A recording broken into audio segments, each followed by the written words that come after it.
warahmatullahi wabarakatuh teman-temannya. Kembali lagi bersama kita the best filsuf di kelas B. Pada kesempatan kali ini kita akan membahas berbagai macam materi tentang filsafat ya. Ada piramida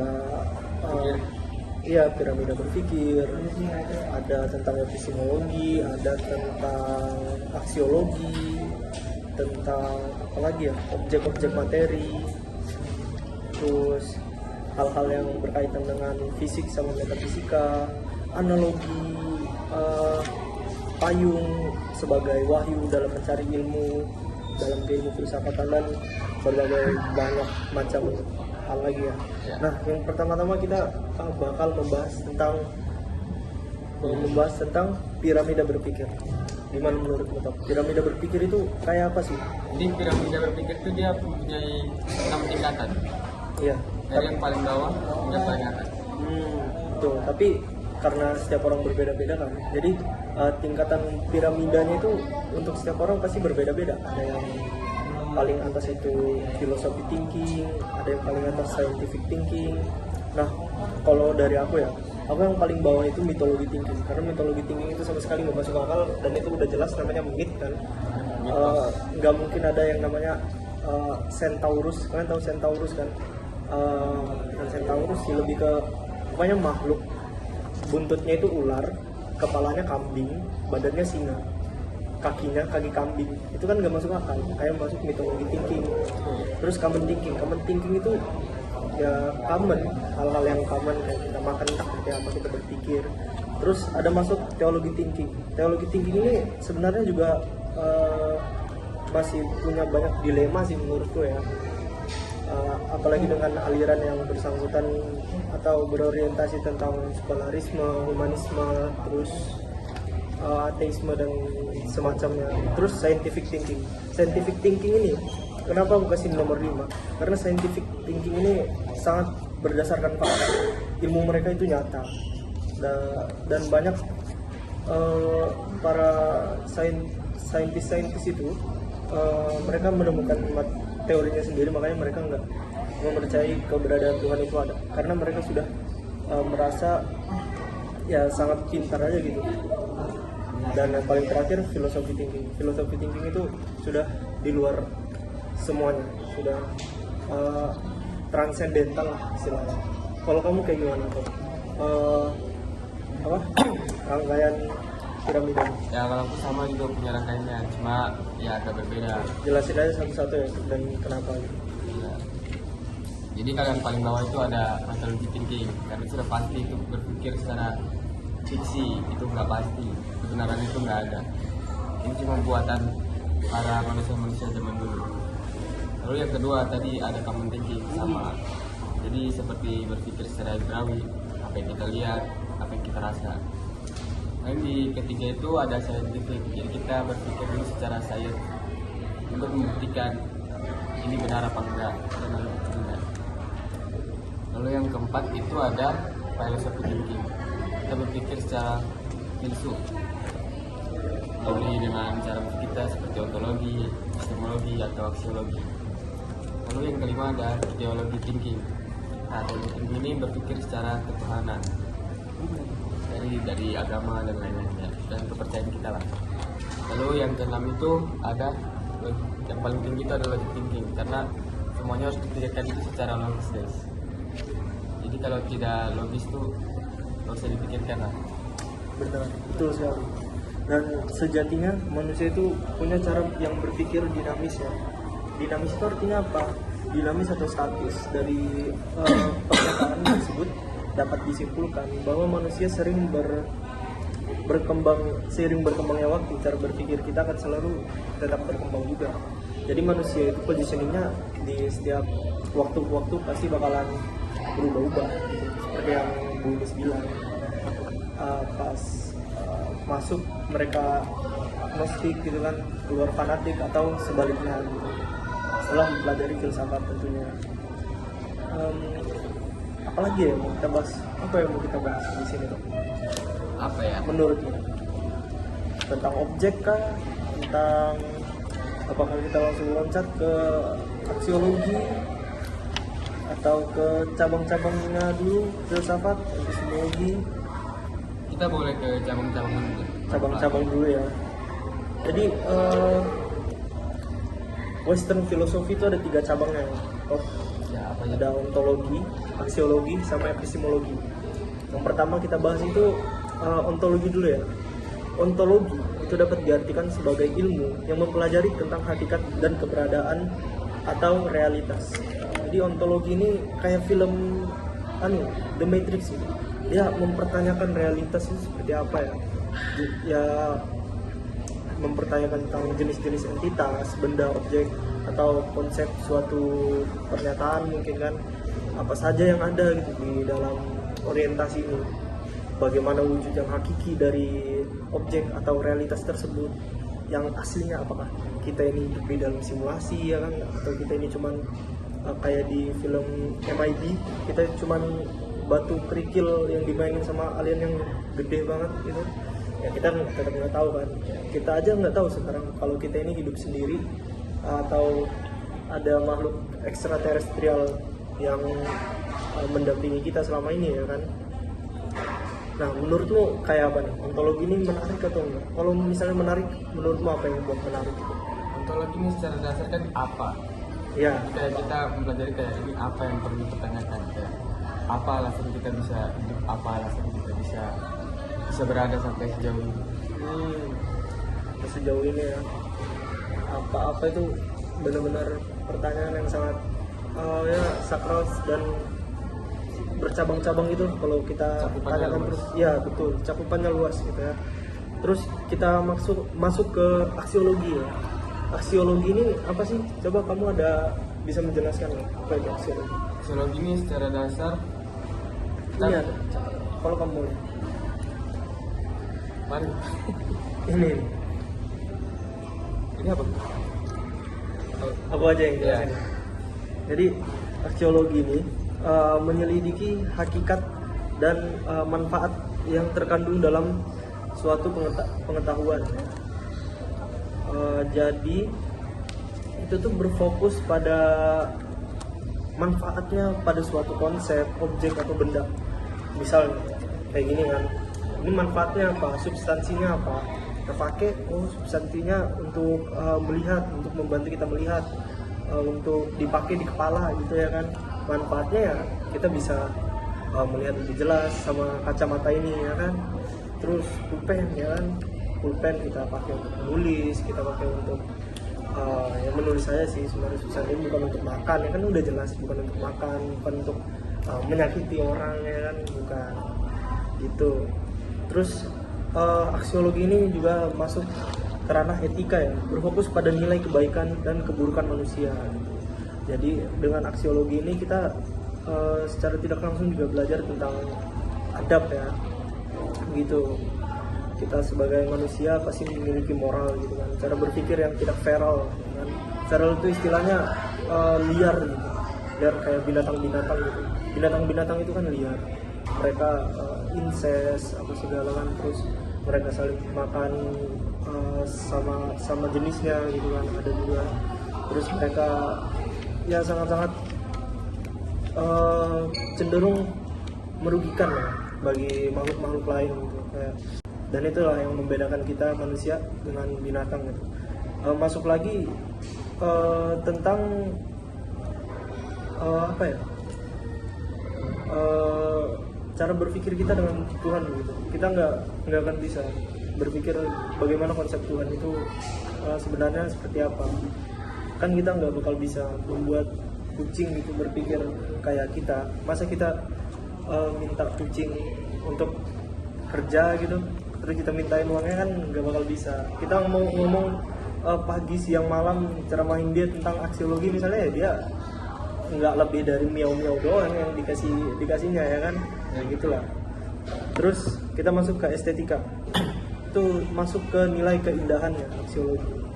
Misalnya pemandangan gitu ya kan, itu masuknya aksiologi. Yang sudah dibuat sama ya hal yang lebih transendental dari kita ya, atau natural gitu. Dan ada juga epistemologi ya. Kamu mau jelasin apa itu epistemologi atau apa? Epistemologi itu apa? Apa itu epistemologi? Masuk lagi nih ke aksiologi, berarti kamu nanya apa tadi? Apa itu epistemologi? Epistemologi itu secara dasar kayak how to know. Jadi kayak bagaimana cara kita untuk mempelajari suatu keilmuan. Betul. Jadi seperti kayak ada investmentnya. Jadi kayak kan kita belajar nih. Jadi ada 3 yang harus kita korbankan. Ada beberapa hal yang kita korbankan lah. Seperti waktu. Kita udah rela-relain bangun pagi, bangun pergi kuliah. Terus tenaga.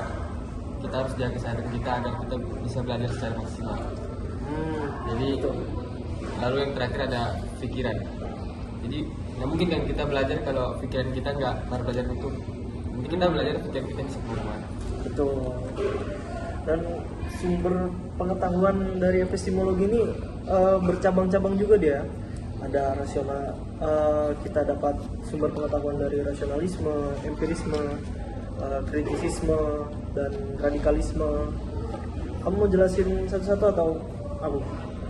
Bebas aja lah. Aku sebagai host mungkin akan menjelaskan, menerangkan padamu gimana kita sebagai manusia dapat memperoleh sumber-sumber pengetahuan dari hal-hal yang sudah aku sebutin tadi. Nah, kalau dari rasionalisme, pengetahuan berasal dari akal atau rasio ya, akal sehat. Kita tahu ini tuh kacamata, ya cuman dari akal sehat kita aja gitu. Pengetahuan dari akal memiliki ide-ide bawaan. Jadi ide-ide bawaan yang tercapai kebenaran yang melalui edukasi logis. Edukasi logis. Terus ke empirisme. Pengetahuan berasal dari pengalaman atau pengetahuan indrawi. Dari indrawi gitu kan, kita bisa meraba ini kertas, kita tahu walaupun kita sambil nutup mata, tidak menggunakan indrawi hidung, mulut, ya kan, tapi kita tahu dengan indrawi kulit, kita tahu ini, kita bisa merasakan gitu loh kalau ini tuh kertas ya. Terus kritisisme ini lebih ke scientific thinking sih ya menurutku ya. Soalnya kan kritis dan saintis itu biasanya bergantung pada hal-hal yang sangat kritis gitu ya. Mereka menciptakan teorem mereka gitu kan, kayak Kurt Gödel misalnya kan, yang menciptakan theorem of incompleteness yang menyatakan bahwa keberadaan Tuhan itu tidak perlu dibuktikan secara empiris gitu kan. Terus tentang teori relativitasnya Einstein, teori black hole-nya siapa? Yang crippled itu? Stephen Hawking. Ya. Itu mereka semua kritis gitu kan, makanya mereka bisa mengeluarkan ide-ide yang sangat wow aja begitu. Sangat luar biasa. Iya, sangat luar biasa gitu. Nah, kamu tahu nggak sih, dalam belajar filsafat kita juga harus radikal, harus kritis juga, kayak yang dibilang di sini. Mengapa gitu? Kamu mau bacakan pengertiannya di note ini? Mungkin secara kasar itu radikal itu udah harus berkonotasi negatif ya. Jadi radikal itu kita harus berpikir sampai ke akar-akarnya. Jadi kita harus berpikir sampai dalam, mengkritisi semuanya guys. Jadi radikal itu nggak harus berkonotasi negatif, radikal juga mempunyai konotasi positif kok guys. Jadi seperti itu Radikal tadi ya? Iya. Kenapa? Tadi kamu udah jelasin mengapa? Ada tadi ya? Ada ya. Semua hal yang pernah eksis di dunia ini memiliki 3 hal. Nah, ini juga salah satu hal yang patut kita pelajari ya dalam filsafat. 3 hal. Semua hal yang berkaitan dengan dunia materi itu punya 3 batasan, yaitu ruang, waktu, dan bentuk. Semua hal yang bersangkutan dengan dunia fisik pasti batasannya yang kayak aku bilang tadi, suatu saat ya bakal hilang, hancur, sirna, dan sebagainya gitu. Ruang dan waktu adalah dimensi yang harus dimiliki oleh setiap materi. yaitu entitas fisik ya. Sedangkan bentuk adalah bentuk konkret dari suatu objek fisik. Dan alangkah baiknya jika kita tidak terlalu bergantung pada hal yang sifatnya berbentuk fisik ya teman-teman, kecuali ya ilmu ketuhanan, soalnya itu masuk ke metafisik ya, karena semua itu terbatas oleh ruang, waktu, dan bentuk yang kayak aku bilang tadi. Mungkin dari kamu ada materi yang mau kamu sampaikan gitu, terserah aja materi apa, saya enak aja ya kan, terserah aja. Mungkin kamu mau membahas tentang subjektivisme atau objektivisme,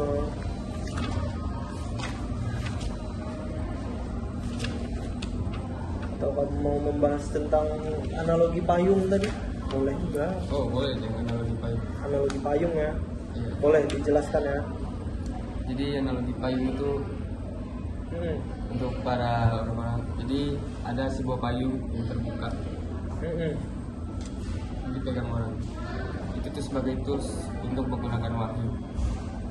Tapi ada juga orang yang payungnya ditutup, dilipat. Itu dia wahyunya ada, tapi tidak digunakan. Jadi dia wahyunya hanya disimpan aja, cukup dia ketahui dan kemudian dia terapkan. Lalu ada lagi payung yang dilipat lalu dipatah-patahkan. Itu sama sekali wahyunya itu dibuang. Jadi kayak dia ibaratnya mengatakan God is a dead. Ya, jadi itu seperti itu. Lalu yang terakhir ada payungnya itu dia masih dibuka, ditutup. Jadi dia masih belum menemukan jawaban lah. Oh, masih samar-samar gitu berarti ya. Masih 50-50. Ya, masih imannya kurang kuat ya kalau dibilang, ya bisa dibilang begitulah ya. Ya. Memiliki samar-samar ya. Jadi dia masih mencari kebenaran. Betul. Terus ada juga ini masuk ke ranah apa tadi ya? Wah, ini nanti kita bahasin tentang cabang-cabang apa ya? Cabang-cabang apa? Humanisme, boleh banget. Tadi itu masuk ke epistemologi ya, yang cara kita meraih ilmu itu, mencari ilmu ya. Iya. Iya. Nah, itu ada tools-toolsnya juga. Nah, yang mau aku jelasin tentang tools-toolsnya ini cukup banyak ya.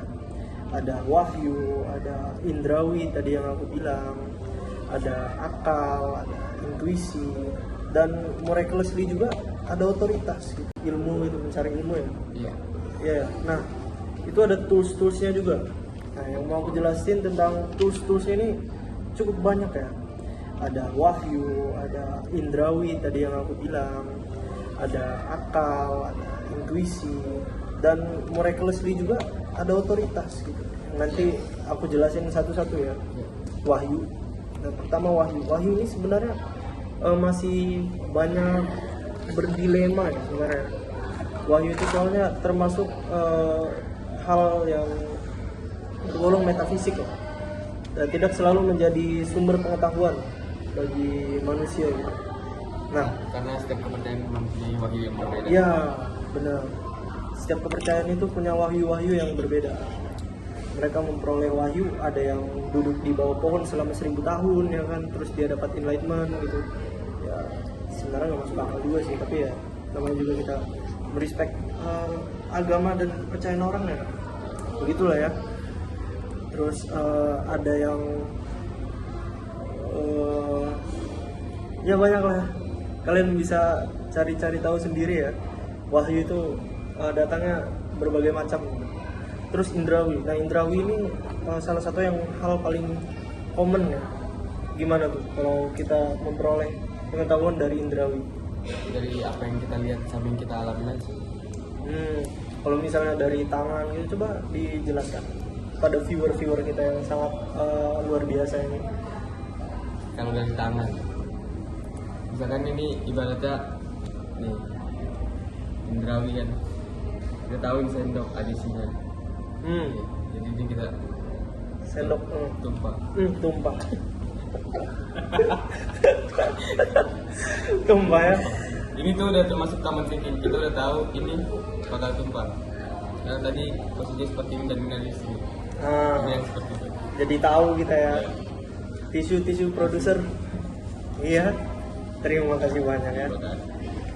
Nah itu Indrawi ya, dari mata kita bisa melihat gitu.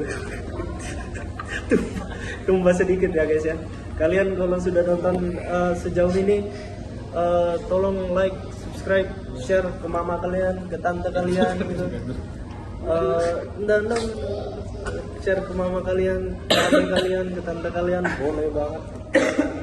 Dia dapat materi dari 2 filsuf kelas B yang sangat gokil, ganteng, the best, yang bakal 4 tahun lagi kumlot, gitu ya kan?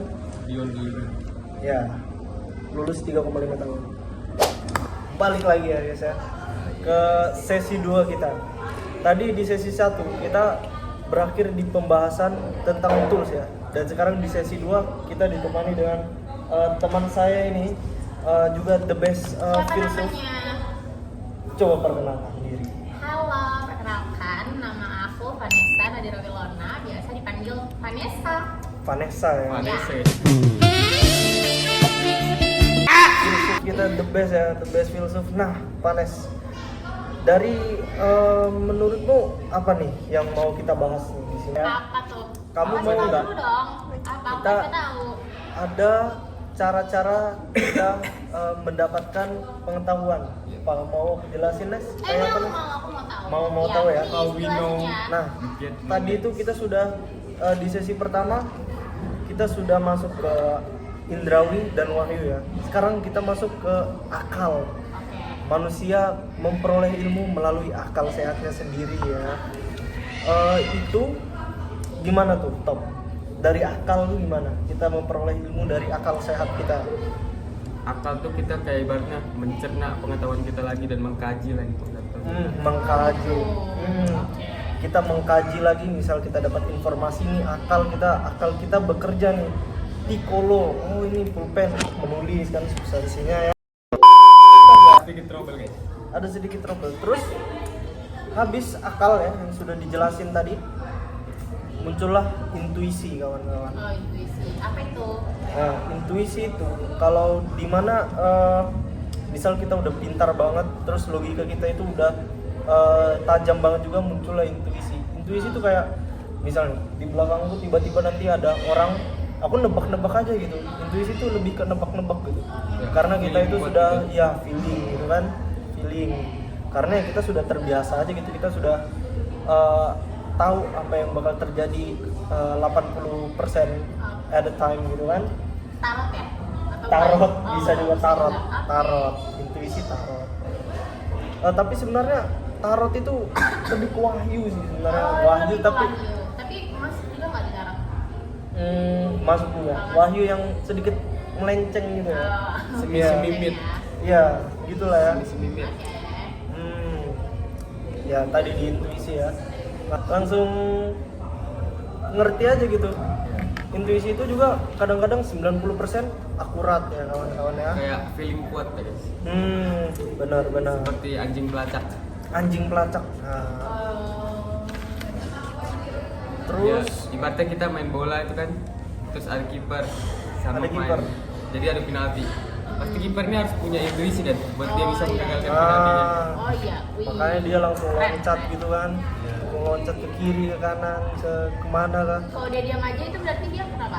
Takut kena bola atau? Bisa jadi takut kena bola atau intuisinya bilang diam aja nanti bolanya. Atau bisa aja kabur gitu kan. intuisinya bakal bolanya ke tengah. Oh. Jadi Nah, makanya dia diam aja gitu Iya kan. betul. Ah. Oke.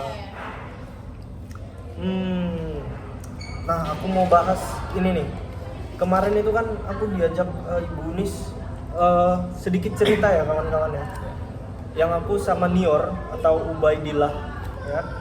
Aku diajak Bu Unis untuk masuk ke ruang perkuliahan S3 ya. Nah, aku itu sebenarnya pas masuk ke ruang perkuliahan S3 itu memiliki ekspektasi yang tinggi ya. Karena S3 kan. Jadi hal-hal yang dibahas itu ya hal-hal S3, tapi ternyata sama aja yang dibahas hal-hal dasar juga tentang epistemologi, aksiologi, ya kan, ontologi. Karena mereka juga baru pertemuan satu gitu, tapi orang-orang mereka di sana itu keren sih, ruangan juga keren. Kalian dapat teh gratis, makanan gratis, kayak literally anjay. Kalian di sana dapat ilmu, dapat makan, ya, kenyang ilmu, kenyang perut juga, sumpah. Nah, dari situ aku buat sedikit resume juga sih sebenarnya, akan aku jelasin ya. Kalian Apa bisa itu? menelaah nih. Oke. Nah, yang aku dapat, cara berpikir filosofi itu termasuk cara berpikir yang sangat-sangat eksklusif. Ya yang kayak aku dibilang di sesi 1 tadi, di mana aku menyatakan kalau di piramida berpikir, cara berpikir filosofi itu yang paling atas. Karena itu sudah melampaui saintifik, teologi, logic thinking, common thinking gitu kan. Karena ya lebih ekstraterestrial, lebih transendental gitu kan. Karena filosofi itu mother of science. Ya, mother of science. Sama the bridge gapnya gitu, science sama cara kita common thinking atau philosophy thinking, gapnya itu ya filosofi gitu. Ya, makanya itu cara berpikir filosofi itu adalah hal yang eksklusif. Tidak puas dengan jawaban yang awam gitu loh. Misal ditanya ini pulpen, misal aku tanya Topan, top ini apa top? Pulpen. Nah, aku kalau misalnya aku orang yang philosophy thinking, aku nggak puas, aku bakal nanya terus kan ke kamu, ini gunanya apa, ini bisa digunakan untuk apa, jadi ini dari mana, warnanya warna apa, siapa yang membuat gitu kan. Nah itu dia orang-orang yang berpikir filosofi kayak misalnya Plato, Aristoteles, terus ya yang filosofi itulah, dia sama sekali nggak puas sama jawaban yang awam, yang biasa aja gitu, nggak suka. Jadi dia mau lebih dalam. Iya, jawaban yang lebih dalam gitu. Dan terus ada juga berpikir filsafat agar kita dapat memfilter suatu gagasan atau data demi memperoleh hasil yang konkret. Nah, jadi misal kita mempelajari suatu konsep nih, misalnya suatu konsep, suatu pernyataan gitu kan. Nah, dengan kita berpikir filsafatnya, nah karena itu kritis, kita bisa memperoleh hasil yang konkret gitu. Inti dari suatu konsep yang kita pelajari ini tuh sebenarnya apa? Nah, demi mendapatkan itu kita harus berpikir secara filosofis, ya kan? Dan nah ini nih yang apa ya, kebanyakan orang berpikir cerita-cerita folklore gitu kan, cerita-cerita tentang yang bersangkutan dengan apa ya, mitologi gitu. Nah itu yang aku rangkum, suatu hal yang tergolong mitos, hal-hal yang dinyatakan dengan kata awalnya dulunya, harusnya, merupakan hal yang disampaikan dari mulut ke mulut. Nah karena hal itu disampaikan dari mulut ke mulut, itu bisa terjadi distorsi gitu kawan-kawan. Nah karena juga berkembangnya waktu ya, pengetahuan orang-orang itu aku bilang di sesi pertama tadi dinamis ya. Makanya karena hal itu hal-hal yang dianggap mitos, kayak misalnya apa yang mitos menurutmu? Apa yang mitos? Hal-hal mitos. Aku lagi bingung. Apa ya? Banyak lah Seperti ya. kayak hujan. Misalnya kalau hujan turun katanya lu dewa-dewa lagi nangis. Itu salah satunya. Malin Kundang ya kan, Malin Kundang. Terus apa ya, Roro Jonggrang ya, Roro Jonggrang. Terus Kalau Nyi Roro Kidul itu? nah, Nyi Roro Kidul itu juga termasuk ini mitologi juga itu, yang kita dibilang pakai baju hijau langsung dimakan laut. Itu benar nggak? Enggak benar sih itu. Nggak benar atau belum terbukti? Enggak benar aja menurutku. Menurutku enggak benar. Iya, enggak benar. Soalnya itu masuk ke apa ya? Problem geografi aja sih sebenarnya. Laut Jawa Selatan kan yang masalah ya? Iya, Laut Jawa Selatan ya. Mungkin di Laut Jawa Selatan itu sering terjadi badai, mungkin di laut-lautnya ombaknya sangat tinggi sekali. Ombak sangat tinggi, mungkin faktor geografis kayak tadi yang bilang sih. Nah, lanjut. orang-orang terdahulu mempunyai pemikiran yang awam gitu kawan-kawan. Mereka takut gitu kalau misalnya lihat hujan, mereka takut, nggak bisa, mereka terlalu instingnya itu terlalu apa ya istilahnya awam gitu loh. Iya. Makanya mereka menganggap kalau Tuhan lagi nangis mungkin atau lagi marah atau ya gitu-gitulah ya. Nah, oleh karena itu mereka mayoritas menerima informasi tanpa tahu adanya sumber yang jelas gitu. Jadi nggak Nah, dikaji gitu. nggak dikaji. Hasilnya apa? Mabuk mitos kawan-kawan. Mabuk mitos, dan sekarang itu masih sangat hal-hal yang lumrah gitu ya. Misalnya dukun itu, orang-orang sewa dukun. Dukun itu sebenarnya apa sih? Dukun itu 2 sih sebenarnya. Kalau nggak bego cabul. Kalau nggak bego cabul ya. Betul, kalau nggak bego. Dukun itu sama seperti pesulap. Tapi kadang ada yang terjadi beneran kalau orang ke dukun tuh itu apa? Atau kebetulan aja atau Nah, itu kebetulan aja sih menurutku. masa Benar-benar. Soalnya dukun itu ya nggak masuk akal. nggak masuk akal. Nggak masuk akal. Dukun sama tukang sulap tuh lebih jago tukang sulap. Betul. Kenapa bisa? Lebih jago tukang sulap. Karena dia punya trik-trik yang luar biasa. Dan dukun sebenarnya sama, cuma dia kayak ala-ala aja, harus bakar dupa lah, bakar inilah. Tuh, begitu dia. Ya kalau nggak scammer, cabul, bodoh aja, arogan gitu, yang si paling gitu. Akhir ujung-ujungnya mereka bakal apa ya, memakan omongan sendiri ya, bodoh aja gitu kan. Itulah hal yang paling aku nggak suka, itu dukun IQ-nya mundur gitu. Contoh. Ya. Dan juga kadang-kadang orang yang berpikir filsafat itu sering di pojokkan kawan-kawan.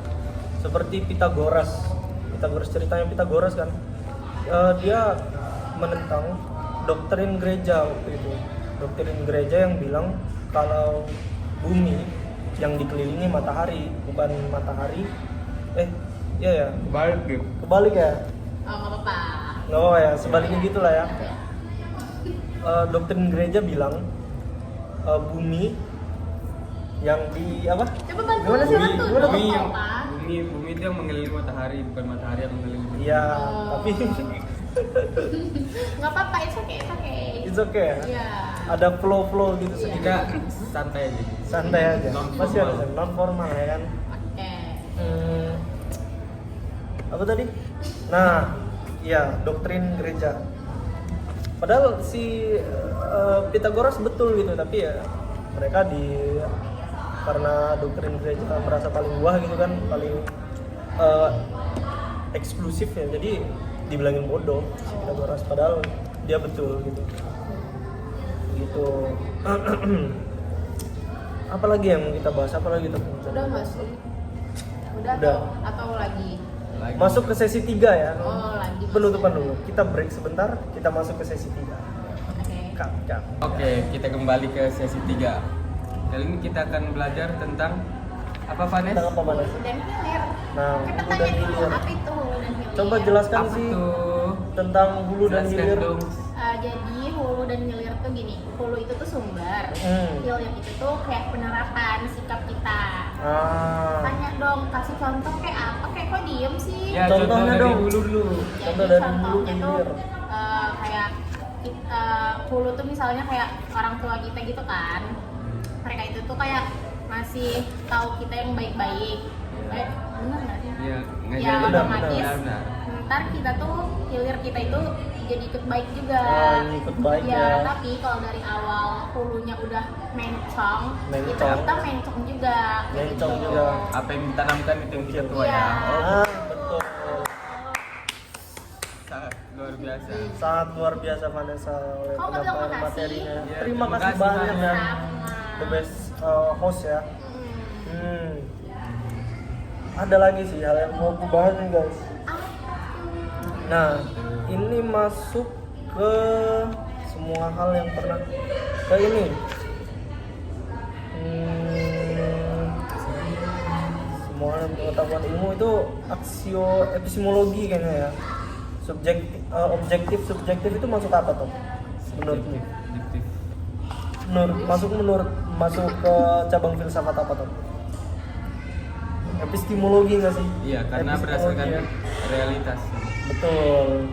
Nah, di dalam pengetahuan ilmu filsafat ada beberapa aliran yang dinamakan objektivisme, subjektivisme, dan idealisme gitu. Nah, aku bakal ngejelasin ke kalian satu-satu apa itu artinya ya. Nah, Jelasin please. subjektivisme, ini aku jelasin ya, Ya. adalah pandangan bahwa realitas sepenuhnya bergantung pada pikiran, kesadaran, dan persepsi individu ya. Subjektif, kita memandang suatu konsep, suatu hal gitu kan, dengan subjeknya itu seperti apa gitu. Misalnya aku memandang Topa gitu, sebagai subjek, berarti yang aku lihat itu personalitinya kayak apa, sikapnya kayak apa gitu kan. Dia biasanya kesehariannya itu seperti apa, kesadaran gitu kan. Ya persepsi lah gitu. Persepsi aku ke Tova, persepsi aku ke Panes ya kan, kayak apa gitu. Kayak apa ya? Panes itu Cantik, harus yang pertama cantik gitu kan, Ya. cantik, Iya enggak? Iya cantik banget dermawan gitu. Tapi yang Afra ya, kamu tetap di hati ya Afra. kamu bakal 4 tahun lagi kamu aku lamar ya. Amin. Amin. Doakan kalian semua bakal aku undang. Iya itu ya. Nanti kita makan kambing Yes, 4 ekor ya. yes, Kambing yes. guling wajib. Ya tunggu Afra ya. Aman aja Pra, terkendali kok. Maaf ya, Pra. No hard feeling. Lanjut Oke. ke objektivisme ya. Objektivisme adalah pandangan bahwa realitas sejatinya terdiri dari ide-ide atau pikiran yang universal, logis, dan berada di luar pikiran individu, tapi tetap bersifat non material atau spiritual. Contoh paling biasanya itu ya apa ya? Ilmu ketuhanan, teologi. Teologi itu kan masuk ke non material, dia metafisik, spiritual masuknya. Tapi ada juga ya yang memencongkan ilmu ketuhanan ini lebih ke fanatik. Contohnya ya Gus El Gusman something gitulah, yang dia nyolok air diginiin air terus diminum, terus pengikutnya percaya kalau itu bakal ngasih mereka ilmu gitu berpanjang atau bakal masuk surga. Terus apalagi ya, banyak di Madura misalnya, banyak goa-goa yang dipercayai sama masyarakat lokal itu bakal tembus ke Mekah. Emang iya? Ya. Ada itu, makanya gitu aneh itu, dimencongkan jadi aneh ya teman-teman ya. Nah tapi sejatinya semua agama itu mengajarkan kita hal-hal yang baik. Nggak ada kan agama yang mengajarkan kita untuk membunuh orang gitu, kecuali emang terpaksa. Terpaksa maksudnya? Dan misalnya kita merasa terancam gitu. Kita merasa terancam kan, berperang juga. Dan Iya. berperang pun ada aturannya kan. Betul. Tidak boleh saling membunuh. Betul. Nah, salah satu tokoh aliran filsafat subjektivisme ialah George Berkeley. Ia imaterialisme yang menyatakan bahwa objek fisik tidak hanya ada di luar pikiran, tapi di dalam pikiran juga ada. Nah, kita lanjut ke apa ya? Untuk tokoh yang menjelaskan objektivisme ya, kawan-kawan ya. Untuk objektivisme ada Plato, ya peletak dasar idealisme objektif dengan teori forms namanya ya. Itu aku nggak tahu juga penjelasan seperti apa kawan-kawannya, tapi yang tertulis di papan tulis waktu itu ya. Nah tapi ia berpendapat bahwa dunia ide yang abadi adalah realitas sejati gitu kawan-kawan. Sementara dunia materi hanyalah fana, tiruan. Jadi misal Plato itu percaya afterlife, misalnya kita mau meninggal gitu misalnya kan. Nah kita belum tahu kan apa yang di balik kata meninggal itu, kita nggak tahu. Makanya di sini di teori yang Plato ciptakan, habis kita meninggal nggak ada apa-apa, cuman Nggak ada apa-apa. nggak ada kayak Leburnya di tengah tanah. iya. Disiksa kan tapi ditanya malaikat gitu. Nah itu dalam kepercayaan. Tapi kalau dalam Plato, setelah kita mati nggak ada apa-apa, cuma Iya. hitam aja gitu. Mati ya mati. Kayak tidur. Tidur kayak Tapi Selama- kita masih bisa di screening kayak gini atau? nggak ada. Jadi kita gimana? Mimpi selamanya dan mimpimu itu nggak ada apa-apanya gitu. Jadi kita gimana? Kamu nggak Yang sadar nggak ada. kalau lagi mimpi, nggak sadar kalau lagi tidur. Kamu kalau lagi mimpi sadar. Tapi kalau kita lagi mati kita sadar nggak? Kok kita lagi mati? Kalau maksudnya kalau kita udah meninggal kita sadar nggak kita tuh udah meninggal? Sad. Menurut tahu beberapa peneliti sih nggak sadar karena kita kayak hanya seperti tidur biasa, seperti mimpi gitu doang. Oke. Berapa?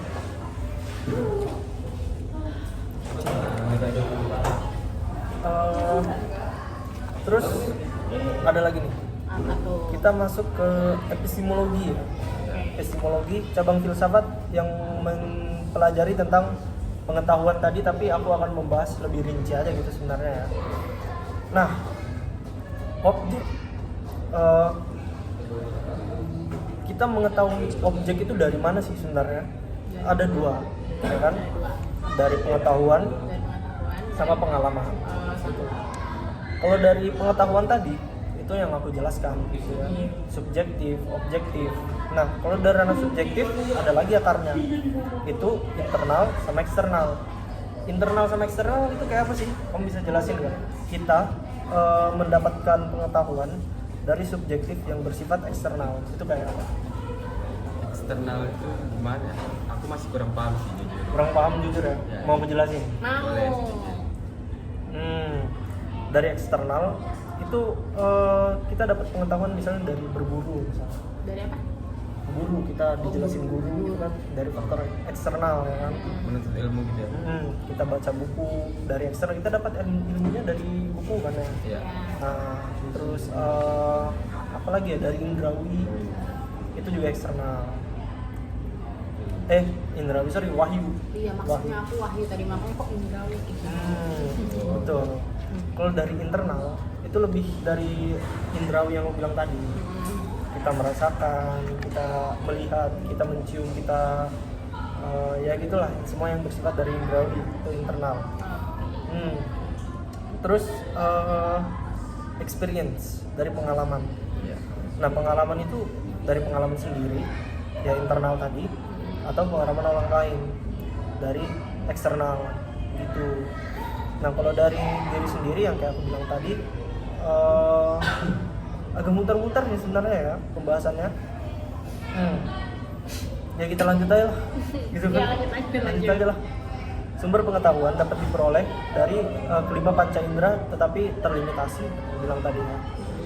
Kita ada beberapa hal yang nggak bisa kita rasakan tapi keberadaannya bisa kita rasakan gitu. Contohnya udara, gravitasi, terus apa lagi ya?